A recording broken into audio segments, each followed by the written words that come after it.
दर्शकवृन्द नमस्कार। हामीसँग राजनीतिक विश्लेषक बोधराज नेउपाने हुनुहुन्छ। पछिल्लो समय राजनीतिमा एक किसिमको उथलपुथल नै भइरहेको छ। राजनीतिमा नेताहरूले भ्रष्टाचार कसरी गर्छन् र आम नागरिकले दुःख किन पाइरहेका छन्, यिनै र यस्तै विषयवस्तुसँग केन्द्रित रहेर आज हामी कुराकानी गर्छौँ। नमस्कार, स्वागत छ। हजुर नमस्कार। आराम हुनुहुन्छ? एकदम। देशमा के देखिराख्नु भएको छ अहिले तपाईले? देशमा बिचल्ली र नौटङ्की। कसले देखाइरहेको छ यो नौटङ्की? सरकारमा बसेको वैधानिक सामन्तवादका सामन्तीहरू। किन यिनीहरूले नाटक देखाइरहेका छन् भन्नुहोस् त? लुटी खाने भएको हुनाले लुटेर खाँदै गर्दाखेरि कसैले ढुङ्गाले नहिर्काओस् भनेर कहीँ कतैबाट जोगेर हिँड्नका लागि ढालको निम्ति यिनीहरूले नौटङ्की प्रयोग गरिरहेछ। यिनीहरू आफैले नौटङ्की प्रयोग गरिरहेका हुन्? एकदम। लुटेर खाँदाखेरि लुटेराहरूमाथि आक्रमण नहोस् भनेर ढाल नौटङ्की ढाल प्रयोग गरिरहेको। कसरी लुटेर खाइरहेका छन्? जनताले नै निर्वाचित गरेर पठाएका होइनन् र यिनीहरूलाई? त्यही भएर त यिनलाई वैधानिक सामन्तवादीहरू भनिन्छ। वैधानिक सामन्तवादीहरू यिनीहरूलाई चाहिँ यो व्यवस्था नै वैधानिक सामन्तवाद हो। यो न लोकतन्त्र हो न गणतन्त्र हो। के हो त यो? त्यसो भए यो वैधानिक सामन्तवाद हो। वैधानिक सामन्तवाद। निर्वाचित भएको हुनाले यिनीहरू वैधानिक, हामी जितेर खाएको हौँ भन्ने हुनाले सामन्ती प्रथा भएको हुनाले सामन्तवाद हो। किन यस्तो भइरहेको छ? जनतामा एक किसिमले निराशा छ। जनतामा जताततै महँगी बढ्या छ, युवाहरू विदेशिन बाध्य भएका छन्। किन यो कारण यस्तो, के कारण यस्तो भइरहेछ भन्नुहोस् त? त्यो सामन्तवाद भनेकै त्यो हो। जनतामाथि शोषण हुन्छ, शोषण भए पछाडि त्यसलाई शोषण गर्नेलाई शोषकलाई सामन्ती भनिन्छ र अहिले राज्य सत्तामा बस्नेहरू शोषक हुन्। शोषकहरूले स्वास्थ्यको नामबाट शोषे, वित्तीय संस्थाको नामबाट शोषण गरे, अनि शिक्षाको नामबाट शोषण गरे र कर राखेर मूल्य अभिवृद्धि गराएर शोषण गरे। अनि त्यसपछि गएर ठग फटा नीतिगत भ्रष्टाचार यस्ता कुराहरूलाई प्रयोग गरियो। त्यो यही प्रयोग यो सामन्तवादी व्यवस्थामा हुन्छ र त्यसकारण यिनीहरू सामन्तवादी वैधानिक सामन्तवादी हुन्।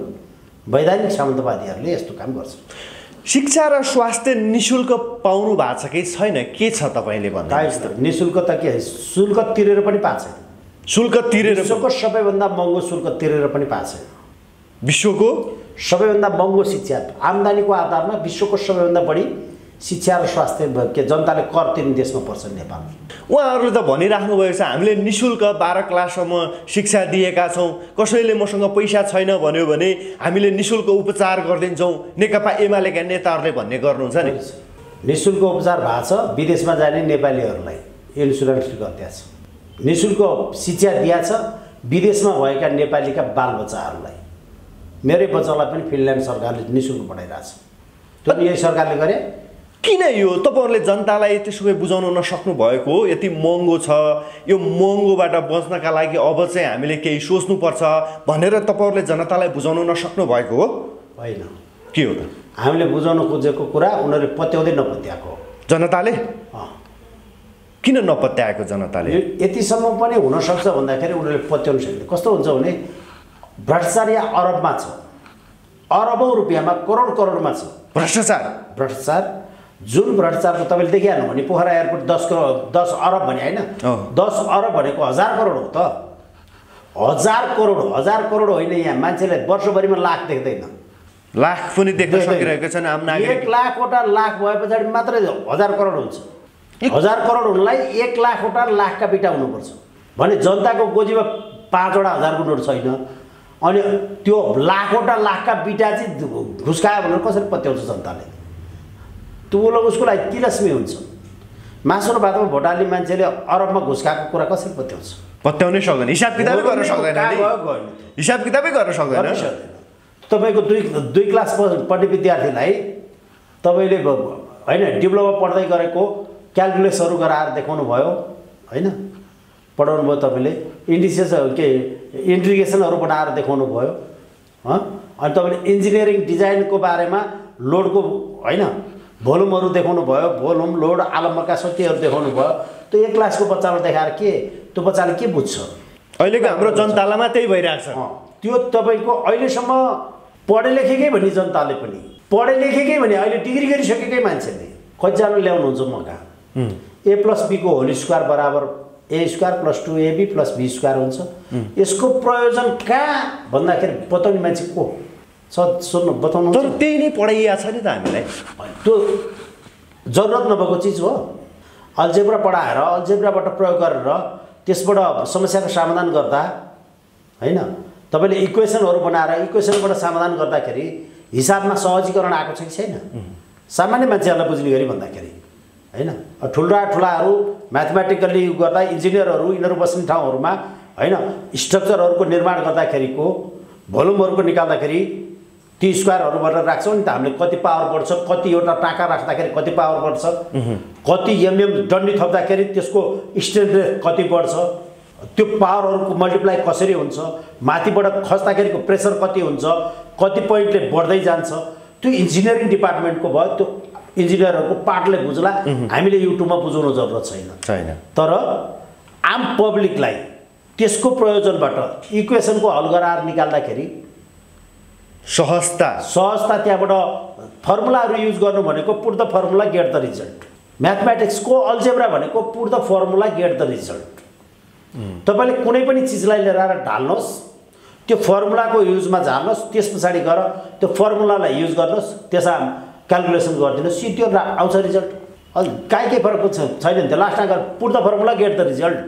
यति इजी छ त्यो। त्यसको प्रयोजन खोइ त गरे। अब पढे लेखेको मान्छेलाई यो थाहा छैन भने तपाईले ल पढेका वकिलहरुसँग गएर भन्नुहोस् न त, उनीहरुलाई पनि मतलबै छैन। त्यो म्याथको सिद्धियो त, म्याथ पढ्नै गाह्रो छोड्देर ल पढ्न गयो भने विकल्प के त त्यसो भए? राजा हो विकल्प? त्यस्तो विकल्प होइन। के त त्यसो भए? अब विकल्प सिस्टम एप्रोच हो। विकल्प अध्ययनको सदुपयोग हो। विकल्प ज्ञानको इम्प्लिमेन्ट हो। जसले जे ज्ञान राखेको छ त्यसको प्रस्तुति हो, त्यसको प्रयोजन हो, प्रयोग हो, त्यसबाट सहजता ग्रहण हो। यसमा कसैले सोचेकै छैन। उही हामीसँग डिग्री गरिसकेका मान्छे र वेद पढ्ने मान्छेमा के फरक भएन? वेद र डिग्रीको कुनै भ्यालु भएन। वेद पढ्ने मान्छेले मन्त्र पढ्छ, कार्यान्वयन गर्दैन। र डिग्री पढाए मान्छेले पनि कार्यान्वयन गरेन, पढ्यो मात्रै। अहिले पण्डितहरुसँग गएर सोध्नु भनेदेखि अब तपाईलाई जस्तो गीताको मूल मन्त्र भनेर पढ्दै भनेदेखि म छोटोमा भनिदिन्छु। विनाशाय च दुष्कृतां धर्म संस्थापनार्थाय सम्भवामि युगे युगे। लास्टको एउटा वर्ड पढ्दै जब धर्मको नष्ट हुन्छ तब पापहरू प्रादुर्भाव हुँदै जान्छ, अपराधहरू बढ्दै जान्छ, तब धर्मको रक्षाका लागि म जन्मन्छु भने कसले भने? कृष्णले। कसलाई भने? अर्जुनलाई हो। तपाईले र मैले चाहिँ यो अपराध बढिसके पछाडि कुनै न कुनै दिन भगवानले कुनै रूप लिएर आउनुहुन्छ र भगवान आएर यिनलाई ठिक गर्नुहुन्छ भन्नेदेखि सिवाय केही पनि छैन। म आफैले किताब पढेर सम्भवामि युगे युगे भनेर जहिले म जन्मिन्छु भनेर हुन्छ, मैले भन्न पाउने चिज हो? त्यो सम्भवै छैन। डाइरेक्ट चाहिँ होइन। अर्काको डाइरेक्ट स्पिचलाई आफूमा लिएर ढाल्न पाइन्छ? पण्डित भएको मान्छेले सम्भवामि युगे युगे भनिदिन्छ, यो त्यो होइन। त्यो भन्या भरा होइन, ज्ञानको हुँदैन नि होइन। कर्म यसरी गर्नु हुनेछ अरे होइन। उही तपाईको छ नि ऋषि, एकजना ऋषिमुनिले चरालाई ब्यादाले छोपेर समातेर लिएर गयो भन्नु। चरालाई समाते पछाडि दिनौँ आउँछ लिएर जान्छ, ब्यादा मूर्ख थियो, उसलाई सम्झाउँदाखेरि ए बाबु यो चरा समातेर नखाऊ न, यसरी खानु हुँदैन, अपराध लाग्छ, पाप लाग्छ, यो नखाऊ होइन। यिनीहरूका नि बालबच्चा छन्, ती हुर्किँदैनन्, अप्ठ्यारो पर्छ भन्नु सिकाएको। त्यसो भन्दाखेरि मूर्खले ए तपाईँको काम ध्यान गर्ने हो, ध्यान गरेर बस्नुहोस् गुरु, जताबै बढ्नु भयो भनेदेखि त यहाँ पनि बस्नु नदिउँला नि म गुरुलाई। अर्काले खानेकुरामा अर्काले खाएर खाए ठाउँमा रिस गर्ने भनेर उसले थर्काए, भनेको मानेन। नमाने पछाडि उनी त्रिकालदर्शी थिए र क्षमता पनि थियो। उनीसँग सिद्ध पुरुष थिए, चराहरूसँग कुरा बुझे। सबै चराहरूलाई बोलाएर लिएर आए भने उनले राखे। हेर त्यहाँ ब्यादाले जाला बिछ्याएको हुन्छ, कनिका देख्दैमा त्यहाँ नजानु। कनिका खान गयो भने त्यो कनिका टिप्न लाए पछाडि तिमीहरू जालमा पर्छौ, जालमा परे पछाडि ब्यादाले लिएर जान्छ, पकाएर खान्छ, त्यसकारण जानु हुँदैन, खानु हुँदैन भनेर सिकायो। उनीहरूले कण्ठ गरे जान हुँदैन खान हुँदैन जान हुँदैन खान हुँदैन कण्ठ गरेरै कण्ठ गरेरै बसे बिहादा आयो छर्दिन कनिका देखे पछाडि जान हुँदैन खान हुँदैन भने भुर्र उडे गएर झ्यापै बसे जाल भुर्र उठाइदियो सालको परे गए सबै एकैचोटि सखा भयो भनेपछि त्यस्तो ज्ञानले के काम अहिलेको राजनीतिक दलहरूले नेपाली जनतालाई नै गरेका नेपाली जनता त्यो जति भने पनि लाग्दैन कनिका खाने हुन् नेपाली जनता कनिका खाने हुन् जान हुँदैन खानु हुँदैन ब्यादा आउँछ जाल थाप्छ जानु हुँदैन खानु हुँदैन यसरी पनि बुझौँ न त्यति भन्दा भनेको चुनावको बेलामा चाहिँ हामीले मासु चिउरा त्यही त हो नि मासु चिउरा फेरि त्यो मासु चिउरा मात्रै छैन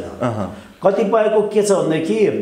गाउँमा बसेको छ मासु चिउरा होइन उल्टो उसको 10,000 खर्च हुन्छ उल्टो 10,000 8-10,000 एउटा चुनावमा खर्च हुन्छ गाउँको कार्यकर्तालाई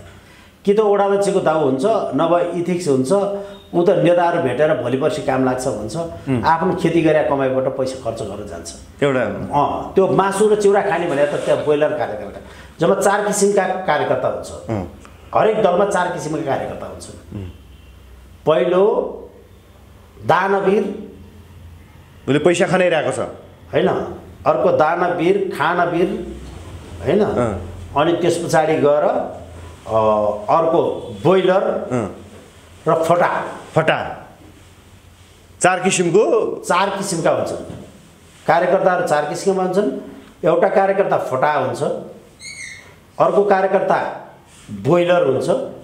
अर्को कार्यकर्ता दानवीर हुन्छ एउटा खानवीर हुन्छ 4वटा दानवीर भनेको ठेकेदारहरू व्यापारीहरू यिनीहरू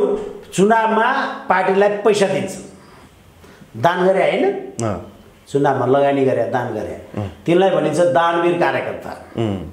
अनि खानवीर भनेका यी चुनाव लडेर जाने खाने चुनाव लडेर जाने सांसदहरू बनेका त्यो दान खाने दान जसले दिन्छ दान जसले बुझ्छ त्यसलाई खानवीर भनिन्छ हैन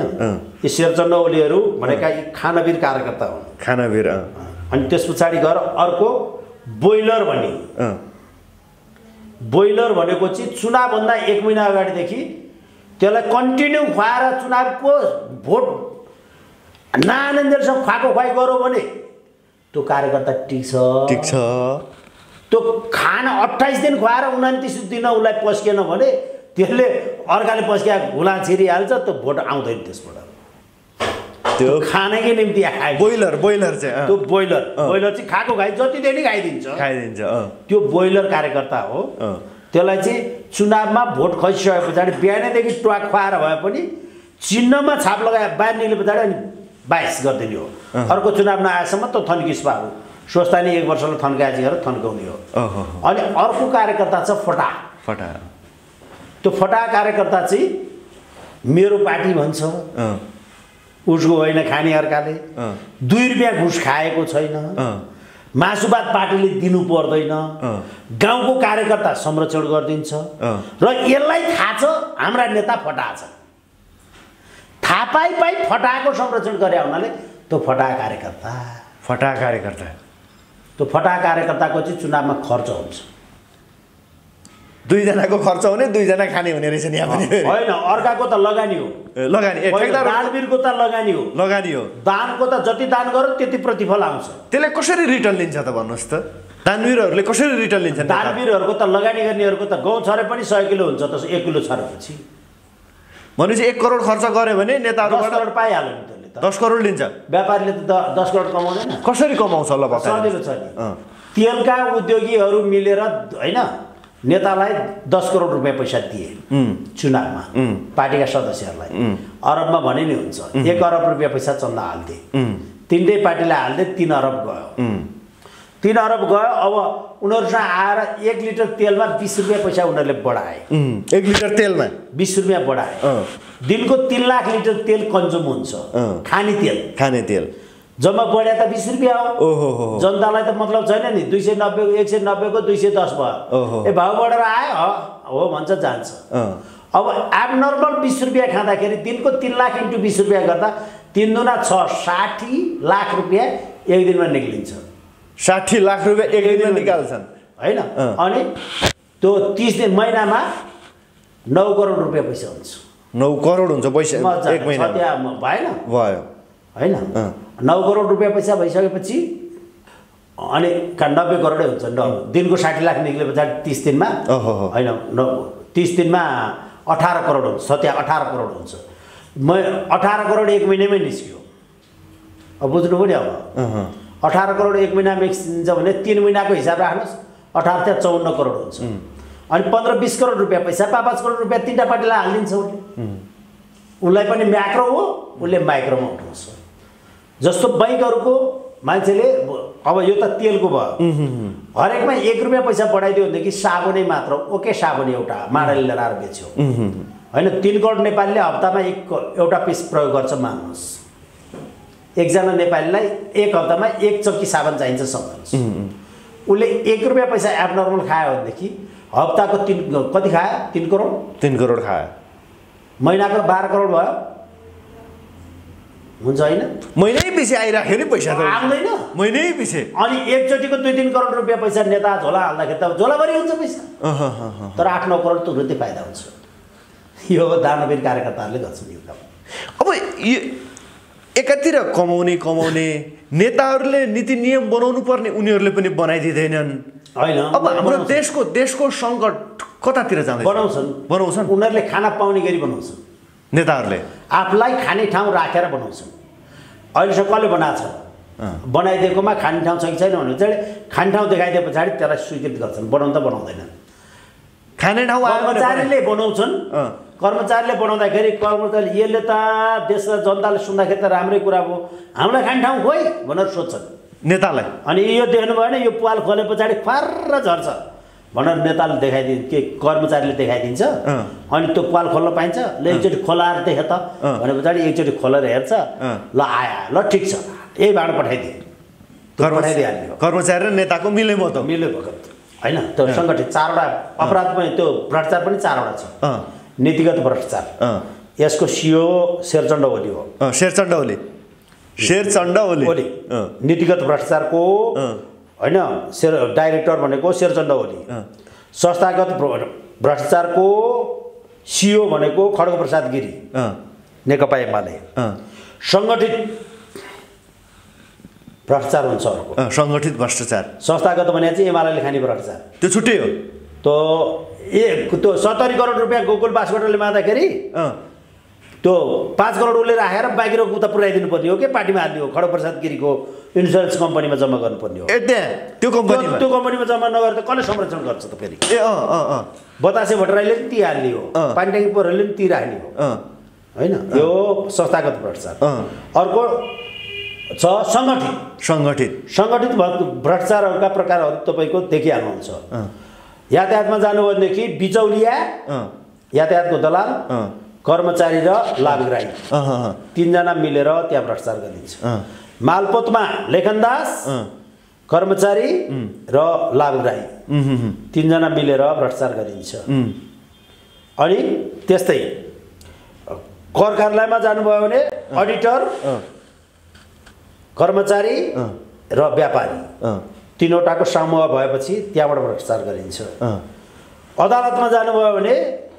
वकिल फैसला व्यवसायी र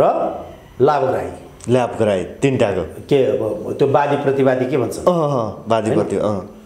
वादी प्रतिवादी भनिन्छ नि त्यो मुद्दाको होइन मुद्दाको वादी प्रतिवादी मध्येको कुन हो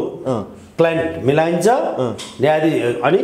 अब हाम्रा न्यायमूर्तिहरूलाई फैसला व्यवसायी बनाइन्छ हैन फैसला व्यवसायी भने बुझ्नुहुन्छ नि त बुझे मुद्दा दिने पहिला नै फैसला व्यवसायी भने पैसा लिने फैसला दिने पढेर फैसला दिने चाहिँ न्यायमूर्ति भए कानुनलाई टेकेर दिने चाहिँ न्यायमूर्ति भए मिलाएर पैसा लिएर बेच्नेलाई चाहिँ म फैसला व्यवसायी भन्छु जसले बेचिया छ त्यो फैसला व्यवसायी हो जसले फैसला गरेको छ त्यो न्यायमूर्ति हो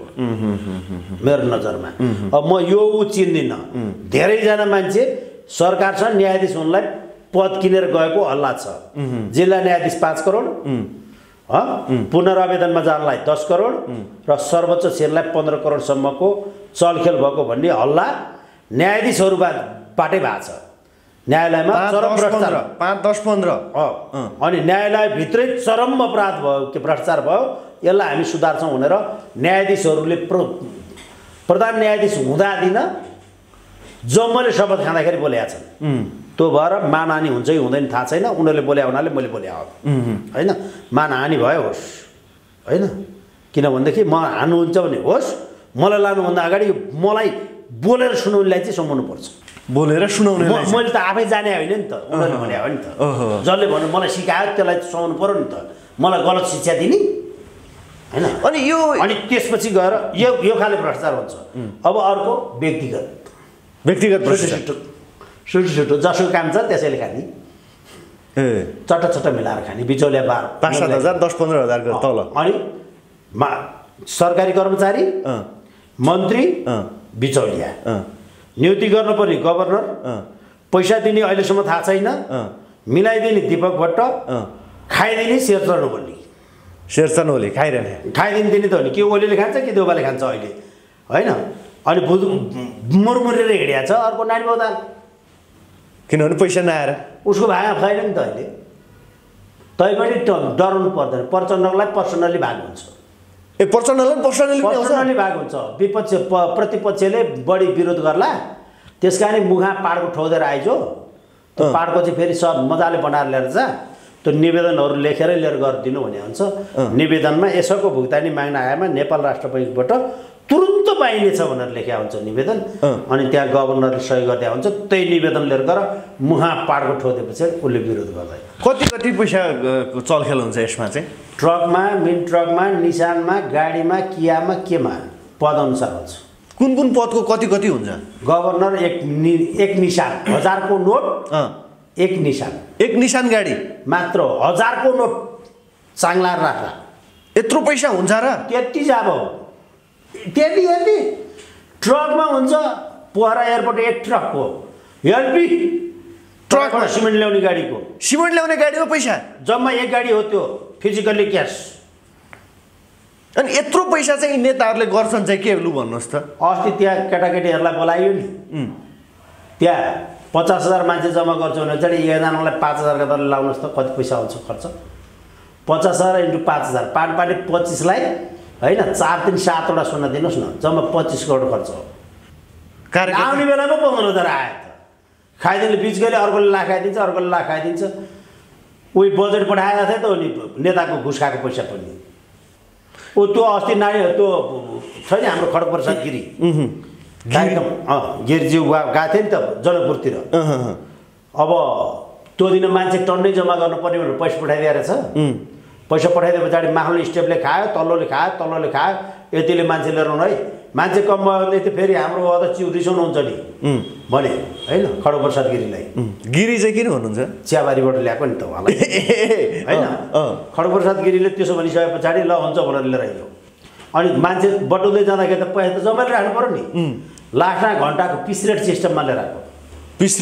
पिस रेट सिस्टम भनेको 2 बजेदेखि 3 बजे होइन 1 बजेदेखि 3 बजेसम्म बस्नुपर्ने 2 घन्टाको कार्यक्रममा भाषण सुन्नुपर्ने अनि त्यहाँ सुन्ने बापत 300 रुपियाँ पाउने भाषण सुन्ने बापत 300 रुपियाँ पाउने लिएर आएको खड्गप्रसाद गिरीले उतापट्टि पूर्वाञ्चलको त्यो छ नि हाम्रो प्रदेश सभा भन्ने के छ नि त्यो जापानिज अधिकारीको गाउँतिर होइन त्यो जापानिज अधिकारी थाहा छ नि तपाईँलाई थाहा पाएँ जापानमा लिएर गएर मान्छे बेच्ने अनि उसको गाउँतिर कार्यक्रम थियो अब यो बुढो गफाडीले गफ हाल्दै टाइम बढी भएछ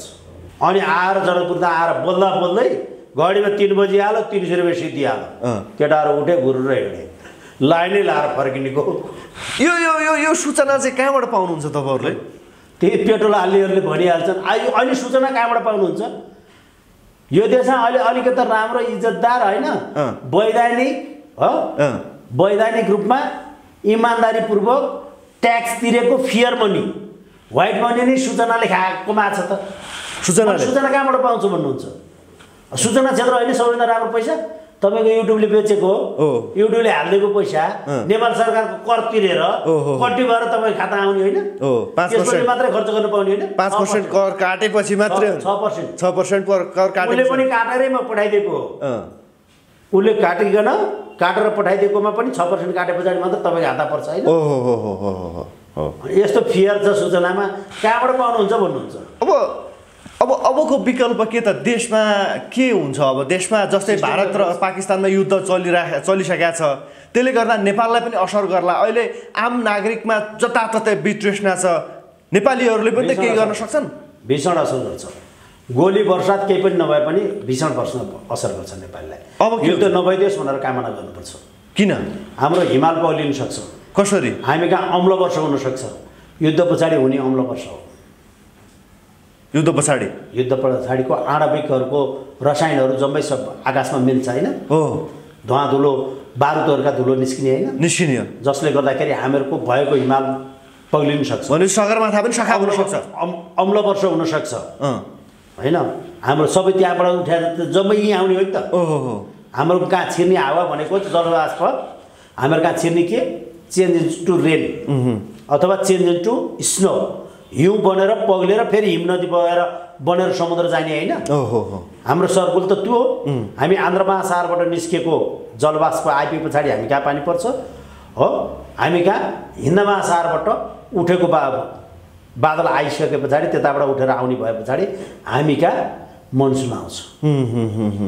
आधी बेरी वा समुद्रिक आधी जम्मै आए पछाडि हामी पाकिस्तान हुँदै आएको इन्डिया हुँदै नेपाल छिर्ने हो पश्चिम वायु आयो भने पूर्वीय वायु आउँदाखेरि हाम्रो आन्ध्र महासागर हुँदै आउने हो भनेपछि त्यो आइसके पछाडि हावामा भएको पानी हावामा त पानी हुन्छ हावामा भएको पानी त्यही पानी हो हाम्रो हिमालमा ठोकिएर जम्ने हिमालबाट तलबाट उम्रिने होइन नि ठोकेर माथि ठोकेर पानी ठोकेर चिसो ठाउँ भएको हुनाले त्यहाँ जम्ने हो त्यसैले हामीले स्नो गर्ने हो पछाडि त्यो नजम्यो भने के होला अनि त्यो बारुद सहितको गोला बारुद सहितको पहिलोपटक परेको पानी तपाईँले देख्नुहुन्छ नि त होइन धमिलो पानी आउँछ नि त हाम्रो हो त्यो ग्यास सहितको पानी हाम्रो बोट बिरुवामा परे पछाडि अनि हाम्रा वन जङ्गलमा भएका जनावरहरूको जिउमा परे पछाडि त्यो रसायनले कति असर गर्ला यो भयो तपाईँको प्राकृतिक रूपमा प्रत्यक्ष रूपमा पहिलो कुरो ब्याटलफिल्डको अगाडि छाती थाप्ने गोर्खे बहादुर छ हाम्रो हाम्रो गोर्खालीहरूको गोर्खा रेजिमेन्ट होइन गोर्खा बहादुर छँदैछ त्यसलाई जो मरे पनि हामीलाई पीडा भइहाल्छ हो नाम फरक परेन हाम्रो नेपाली परिहाल्यो दोस्रो भारतमै नेपाली टन्नै छन् तेस्रो अनि अब हाम्रा बोइलर कार्यकर्ताहरू युक्रेन पुग्यो भने त्यहाँ नपुलान् भन्ने के डर होइन जिउँदो छन्जेल जाँदाखेरि त डाका मर्न किन गएको भनेर गाली गरौँला मरे पछाडि त माया लाग्छ रुनु मन लाग्ला त्यो घाटा छ इन्डियामा नोट प्याकअप भएको छ उसको मूल्य अवमूल्यन भयो भनेदेखि हाम्रो पैसा उतिकै सँगसँगै गइहाल्छ सँगै बगिहाल्छ हाम्रो फोटोकपी त हो नि ओरिजिनल पैसा त हिन्दुस्तानी हो नि हाम्रो हामीले बोके 500,000 नोट त यी फोटोकपी त हो नि फोटोकपी हो र फोटोकपी ओरिजिनल त हिन्दुस्तानी हो नि 160 मा प्याक गरेको छ होइन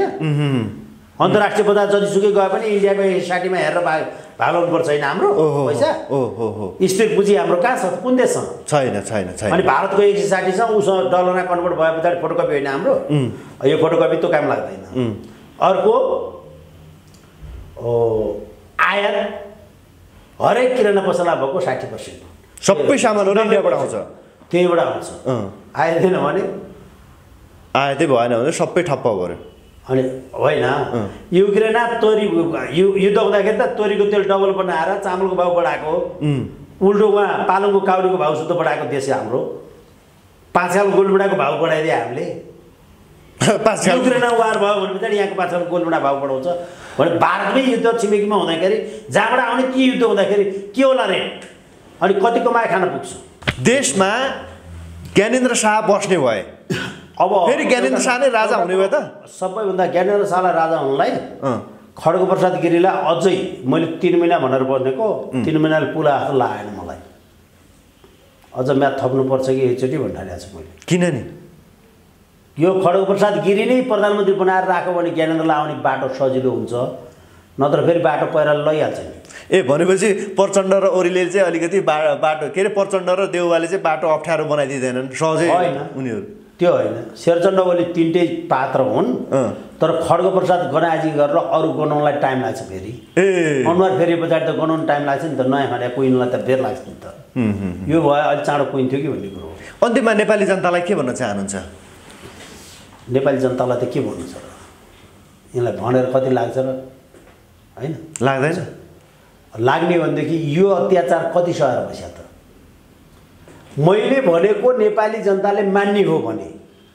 हैन म मान्दैनन् भन्दिन कारण त्यही हो आन्दोलन आऊ भनेको छैन म 100% आन्दोलनकारी जम्मा 365 दिनसम्म 378 दिन आन्दोलन गरी एकजना मान्छे घट्न दिन मैले मेरो समूहमा एकजनै घट्न दिन न बढ्न दिए घट्नु त परे न घट्न दिन न बढ्न दिए हो नेपाली जनता छोराले 50 जना दलले प्रत्येक वडामा टोलमा निस्किएर कांग्रेस एमाले माओवादी के पनि भन्नु पर्दैन कांग्रेस एमाले हामी छोड्न चाहदैनौं तिमीहरुका यस्ता नचाहिँदा गफहरु धेरै सुन्यौं हामीले टेलिभिजन च्यानलहरुमा कि गाली गर्ने मान्छेले अनर्गल गाली गरेको हो भने म जस्ताले अनर्गल आरोप लगाएको भए मेरो मुख थुन्नु पर्यो हैन कि मलाई प्रमाणले भनेर भन्नु पर्यो कि मैले उठाएका सवालहरुको ट्रकका ट्रक पैसा घुस खाएको ठाउँको छानबिन गर्नु पर्यो दुईटै खुल्ला उ खाएको खाए म बोले दुईटै हुन्छ यसको कि आरोप लाउनेहरुको आरोपमा त्यो प्रमाण माग्नु पर्यो जथाभावी बोलेछ भने त्यसको मुखाबिरको लाउनु पर्यो कि होइन भने आरोपित व्यक्तिको छानबिन गर्नु पर्यो उसले लाएको कुरो पृष्ठ हुन्छ भने त्यसलाई हटाउनु पर्यो राजनीतिक नेतृत्वबाट हटाउनु पर्यो त्यो गर्दैनौ भने हामी तिमीहरुको पक्षमा छैनौ भनेर प्रत्येक वडामा 50 जना दलले अहिलेका हाते टिभीबाट मेसेजर हाल्न थाल्ने भनेदेखि साई गर्दै बुझाउँदै अनुहार देखाउँदै हेर्नुहोस् है भनेर ट्याग ट्याग ट्याग देखाउँदै लिएर आएर फाल्ने भनेदेखि नि 3 महिना सुध्रिन्छन् हाम्रा नेता 3 महिनामा एन्टिबायोटिक खुवाएसर हुन्छ 50 जनाले एउटा वडा 50 रातहरुले 50 त्यो 100-150 पुग्छ 67-43 वडा छन् 150 वडाको मात्र प्रचार गरेर पुग्छ त्यति चाँडो सुध्रिन्छन् मात्रा पुरै खानु पर्दैन त्यति चाँडो सुध्रिन्छ त्यो गर्नेवाला छैन कार्यकर्ता त्यो बोइलर अनि त्यस्तोलाई मैले सम्झाउनु भनेर त्यस्ता जनता भएको ठाउँमा ती जनतालाई के भन्नु छ भने तपाईले क्वेशन सोधिन्छ मैले भन्नु होइन केही कुरा तपाईहरु त एउटा समाजको एउटा यो गलत भइराछ यो भन्नु केही हुन्छ नि चाहना आफ्नो त्यो भएर भने मलाई पनि त चित्त बुझाउने मैले अहिले भनेको कुरो पनि मन पराउने मान्छे पनि त समाजमा छन् होला त्यही त भनिरा छु त्यही भएर त भनेको मैले हो उहाँहरु सारै न्यून हुनुहुन्छ उहाँहरुले कसैलाई असर पारेया छैन न भ्रष्टाचारमा भाग लिनु भएको छ अहिले मैले गाली गरेका कुराहरुबाट सुन्नेर चित्त बुझाउने मान्छे न भ्रष्टाचारमा भाग लिनु भएको छ न तुपदा जाने आक्रमण गर्नु भएको छ न जुलुसा निस्किन सक्नुहुन्छ त्यो खाले मान्छेले पो मलाई चित्त बुझा छ उलाई त मैले भन्नै परेन हात जोड्दै पुगो मैले बिगारेको त त्यो अघिको बोइलरले हो नि त त्यो बोइलर चाहिँ सुध्रिनु पर्यो हो नेतालाई संरक्षण त्यही आउँछ अस्ति खड्गेले बोलाए त्यही आयो सडकमा गाउँमा गएर गाउँलेलाई भाड्छ त्यही मलमा कमिसन लुटेर खान्छ ब्ल्याकमा मल त्यही बेच्छ भने बेला मल त्यही दिँदैन ब्ल्याकमा मल मिलाइदिए पछाडी हेर त मेरो पार्टीको मान्छे भएको हुनाले मैले ब्ल्याकमै भए पनि मिलाइदिए भनेर उल्टो पैसा पनि खान्छ नमस्कार पनि खान्छ मैले त्यसलाई भन्दैछु नि त त्यस्ता फटाहरुलाई चाहिँ त्यो हो फटा कार्यकर्ता त्यो फटा कार्यकर्ताको निम्ति भने हो मैले ओके व्यस्तताको बावजुद केही कुराकानी गर्ने अवसर मिलाइदिनु भएकोमा हजुरलाई म धेरै धेरै धन्यवाद दिन चाहन्छु हस्त नमस्कार